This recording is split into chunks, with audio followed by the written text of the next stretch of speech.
নমস্কাৰ আজি এটা বিশেষ প্ৰডাক্টৰ ওপৰত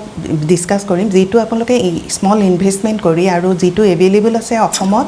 এটো 2024 ৰ কাৰণে এটা লেটেষ্ট প্ৰডাক্ট হয় যেটো অলৰেডি এক্সপোৰ্ট হৈ আছে বা আপোনালোকৰ কম ইনভেষ্টমেন্ট কৰি এই প্ৰডাক্টটো আপোনালোকে এক্সপোৰ্টৰ কথা ভাবিব পাৰে বা লোকেলিও বহুতে এই প্ৰডাক্টৰ ওপৰত কাম কৰি আছে সেই প্ৰডাক্টটো হৈছে আগৰবত্তি মানে ধূপকাঠি এটা ধূপকাঠি বহুত সৰু সৰু ম্যানুফ্যাকচাৰিং আছে আৰু তাতে ইনভেষ্টমেন্ট ইমান বেছি নালাগে গতিকে এই প্ৰডাক্টটো আপোনালোকে এক্সপোৰ্ট কৰি কিমান প্ৰফিট আৰ্ন কৰিব বা ডকুমেন্টেশন কি লাগিব বা এক্সপোৰ্টৰ প্ৰসিডিউৰ কি বা প্ৰফিট মাৰ্জিন কিমান আছে বা গুটেইখিনি ডিটেইল এই ভিডিওটো ডিসকাস কৰিম গতিকে প্ৰথমে আহিলে মানে ধূপকাঠি আপোনাৰ ডমেষ্টিক কিমান আপুনি প্ৰফিট আৰ্ন কৰে 10 to 20% আপুনি ডমেষ্টিক আৰ্ন কৰিব পাৰে আৰু এক্সপোৰ্টৰ কাৰণে 100 to 200% আপোনালোকে প্ৰফিট আৰ্ন কৰিব পাৰিব এই প্ৰডাক্টটো আপোনালোকৰ মানে যেতিয়া ম্যানুফ্যাকচাৰিং কৰিব তেতিয়া আপোনালোকৰ কষ্টিংটো কম লাগিব আৰু ইনিশিয়ালি আপুনি কম ইনভেষ্টমেন্ট কৰি এই প্ৰডাক্টটো আৰম্ভ কৰিব পাৰে আৰু এটো এটা গ্ৰেট অপৰচুনিটি আছে আৰু এটো 160 countries ole export হৈ আছে ইন্ডিয়াৰ পৰা গটিকে এটো ইন্ডিয়াৰ পৰা ম্যাক্সিমাম হয় আৰু বিভিন্ন দেশত মানে কোন কোন টপ ইম্পোৰ্টাৰ্স কান্ট্ৰি আছে হেখিনিৰ ওপৰত মানে ডিসকাস কৰিম এতিয়া প্ৰফিট মাৰ্জিনটো গম পালে যে 100 to 200% আপোনালোকে এক্সপোৰ্ট কৰি এই প্ৰডাক্টটো মানে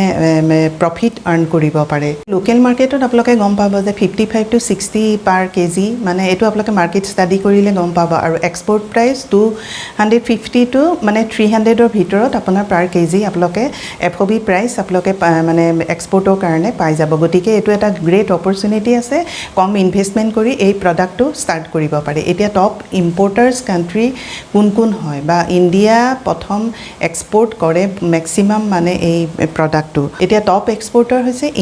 ইন্ডিয়া নাম্বাৰ 1 ভিয়েটনাম আৰু কম্বোডিয়া আৰু চাইনা এই কিখন কান্ট্ৰিয়ে ম্যাক্সিমাম এক্সপোৰ্ট কৰে গটিকে ইন্ডিয়া যেহেতু নাম্বাৰ 1 আছে গটিকে ইয়াৰ পৰা 160 কান্ট্ৰিজলে অলৰেডি এক্সপোৰ্ট হৈ থাকে HS কোড কি 330741100 এই HS কোডটো আপোনালোকে মাৰ্কেট ষ্টাডি কৰিব পাৰে অনলাইন আপোনালোকে চালে এই গুটিখিনি ডিটেইল আপোনালোকে পাই যাব আৰু নেক্সট আহিলে আপুনি মানে এই প্ৰডাক্টটো ঘৰৰ পৰাই ষ্টাৰ্ট কৰিব পাৰে ম্যানুফ্যাকচাৰিং ইউনিট ঘৰতে কৰিব পাৰে হেতুটো বেছি নহয় আৰু অলৰেডি কৰিয়ে আছে মানে যিসকলে কৰি আছে এটো গ্ৰেট অপৰচুনিটি আছে অসমৰ পৰা আপোনালোকে বিভিন্ন 160 কান্ট্ৰিজলে অলৰেডি এক্সপোৰ্ট হৈ আছে গটিকে এটো এটা গ্ৰেট অপৰচুনিটি আছে এই প্ৰডাক্টটো এক্সপোৰ্ট কৰিবৰ কাৰণে আপোনালোকৰ কি EPC কি লাগিব এক্সপোৰ্ট প্ৰমোশন কাউন্সিল মানে যেটো RCMC বুলি কয় হেতু EPCH মানে হেন্ডিক্ৰাফ্ট প্ৰডাক্টৰ কাৰণে যেটো হেতুৱে EPC লব পাৰিব এতিয়া টপ ইম্পোৰ্টাৰ্স কি আছে USA আছে নাম্বাৰ 1 ইম্পোৰ্ট কৰে $11.3 million already last year import কৰিছে UAE আছে 3.63 Brazil Japan UK Russia Nigeria 5.85 Mexico আৰু বাহৰেইন এইখিনি কান্ট্ৰিয়ে মানে অলৰেডি ইম্পোৰ্ট কৰি আছে গটিকে এইখিনিটো মই কেটামান লিষ্ট দিছো কিন্তু অলৰেডি 160 কান্ট্ৰিজলে এক্সপোৰ্ট হৈ আছে গটিকে এটো এটা গ্ৰেট অপৰচুনিটি আছে আৰু এটো যেহেতু এটা হিউজ পৰিমাণৰ ইনভেষ্টমেন্ট নালাগে গটিকে এই প্ৰডাক্টটোত সকলোৱে কামৰ কথা ভাবিব পাৰে অলৰেডি অসমতো বিভিন্ন জাগাত ম্যানুফ্যাকচাৰিং ইউনিট আছে লোকেলি কাম কৰি আছে তেওঁলোকে মানে এটো মাৰ্কেটটো ষ্টাডি কৰিব লাগিব যে কোনটো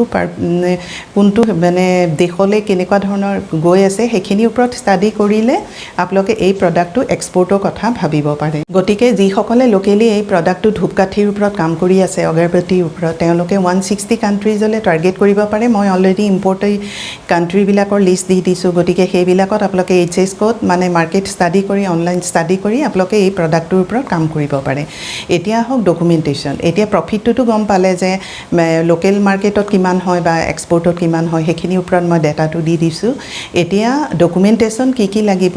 এতিয়া আপুনি যিকোনো ধৰণৰ এক্সপোৰ্ট আৰম্ভ কৰিব হলে আপোনাৰ এটা কোম্পানী সেটআপ কৰিব লাগিব মই এখিনি আগৰ ভিডিও বিলাকতো কৈছো আৰু কোম্পানীটো সেটআপ কৰাৰ পিছত আপোনালোকৰ GST উলিয়াব লাগিব ট্ৰেড লাইসেন্স এডি কোড আপুনি বেংকত কাৰেন্ট একাউন্ট খুলিলে সেই এডি কোড আপুনি যেটো পোৰ্টেদি পঠাই তাত ৰেজিষ্টাৰ কৰিব লাগিব আৰু তাৰ পাছত আপোনাৰ এক্সপোৰ্টৰ কাম হৈ যাব যেতিয়া আপুনি সেই এক্সপোৰ্ট আৰম্ভ কৰিব যেতিয়া CHA এজন লব লাগিব পোৰ্টৰ কামখিনি কৰিবলৈ মানে পোৰ্ট হ্যান্ডলিং চাৰ্জেস আৰু আপুনি AD ID code authorize dealer code হেতু আপোনাৰ কাষ্টমত মানে কৰিব লাগিব আৰু আনুষংগিক পোৰ্টৰ বহুতখিনি মানে এখিনি CHA হেণ্ডেল কৰিব আৰু সেই কাৰণে আপোনালোকে সিস্টেমটো শিকাটো দৰকাৰি আমাৰ ইনষ্টিটিউটত অনলাইন অফলাইন ক্লাছ হৈ আছে জয়েন কৰক কন্টেক্ট নাম্বাৰ দিয়া আছে এবাৰ সিস্টেমটো শিকি লওক কাৰণ সকলোবিলাক কান্ট্ৰিৰ কাৰণে সিস্টেম একেই আৰু এনেকুৱা ধৰণৰ সৰু মানে কম ইনভেষ্টমেন্ট স্মল ইনভেষ্টমেন্ট কৰি আপোনালোকে এনেকুৱা ধৰণৰ প্ৰডাক্ট তত কাম কৰিব পাৰে ইনিশিয়ালি আৰু এটুত অলপ ৰিস্কটো কম থাকে মানে এটু বেয়া হোৱাৰ ভয় নাথাকে গতিকে আপোনালোকে অকমান টাইম লৈও কৰিব পাৰে বা যিসকলে লোকেলি ম্যানুফ্যাকচাৰিং কৰি আছে তেওঁলোকেও মানে মাৰ্কেটটো ষ্টাডি কৰি এক্সপোৰ্টৰ কথা ভাবিব পাৰে যেহেতু এই প্ৰডাক্টটো 160 কান্ট্ৰিজলে অলৰেডি এক্সপোৰ্ট হৈ আছে এতিয়া নেক্সট আহিলে আপোনাৰ ডিউৰিং শিপমেন্ট আপুনি কি ডকুমেন্টস বনাব এতিয়া ইনভয়েসেস আপুনি বনাব লাগিব কমাৰ্শিয়েল ইনভয়েস পেকিং লিষ্ট বা আইসি আপোনাৰ লাগিব এক্সপোৰ্ট ইম্পোৰ্ট লাইসেন্স আৰু ইপিসি কৈ দিছো যে হ্যান্ডিক্ৰাফটৰ কাৰণে যেটো মানে ইপিসি লাগে ৰাচিএমসি হেতুৱে আপুনি ইয়াত ললে হ'ব এইচএস কোডটো দিয়া আছে গতিকে গুটেই ডিটেইলখিনি মই ইয়াত প্ৰভাইড কৰিছো আপোনালোকে অনলাইন ষ্টাডি কৰি এই সৰু প্ৰডাক্টটো স্মল ইনভেষ্টমেন্ট কৰি আপোনালোকে 160 কান্ট্ৰিজ নালাগে বাৰু প্ৰথমে যিখিনি মানে টপ ইম্পোৰ্টাৰ্স কান্ট্ৰিজ লিষ্ট দিছো হেখিনিৰ আপোনালোকে ইনিশিয়ালি টাৰ্গেট কৰি এক্সপোৰ্টৰ কাম আৰম্ভ কৰিব পাৰে এতিয়া আজি ভিডিওটোৰ পৰা এনেকুৱা ধৰণৰ প্ৰডাক্ট আপুনি গম পালে যেটো আপুনি কম ইনভেষ্টমেন্ট কৰি এক্সপোৰ্টৰ কথা ভাবিব পাৰে এতিয়া নেক্সট আপোনাৰ পেমেন্ট আহাৰ পিছত কাৰণ আপুনি এতিয়া বায়াৰ সোৱাটো মোস্ট ইম্পৰ্টেন্ট কথা এতিয়া আপুনি 160 কান্ট্ৰিজ আপুনি যেনিবা জানিলে তেতিয়া হলে আপুনি কোন কান্ট্ৰিত কেনেকে বায়াৰ চাব বা কোড টাৰ্গেট কৰিব হেখিনি মোস্ট ইম্পৰ্টেন্ট আমাৰ ইনষ্টিটিউটত হেখিনি স্টেপ বাই স্টেপ শিকোৱা হয় বা ইণ্ডিয়ান এম্বাসিলে কেনেকে মেইল কৰিব লাগিব কোনটো ডিপাৰ্টমেন্টত কৰিব লাগিব এই গুটেখিনি নলেজ দিয়া হয় গতিকে আপোনালোকে মানে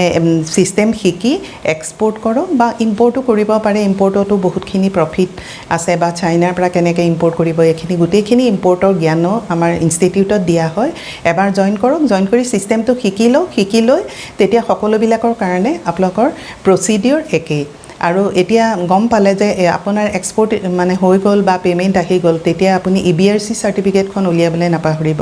ইলেক্ট্ৰনিক বেংক ৰিয়েলাইজেশ্যন সাৰ্টিফিকেট এখন আপুনি বেংকত কলে বেংকেত আপলোড কৰিব আৰু তাৰ পাছত আপুনি তাৰ পৰা উলিয়াই আনিলে আপোনাৰ এক্সপোৰ্টৰ প্ৰসিডিউৰ ক্লোজ হ'ব এতিয়া আশা কৰো আজি ভিডিওটোৰ পৰা আপোনালোকে এটা নতুন প্ৰডাক্টৰ ওপৰত গম পালে যেটো অলৰেডি আমাৰ অসমত লোকেলিও কৰি আছে বা ইণ্ডিয়াটো আছে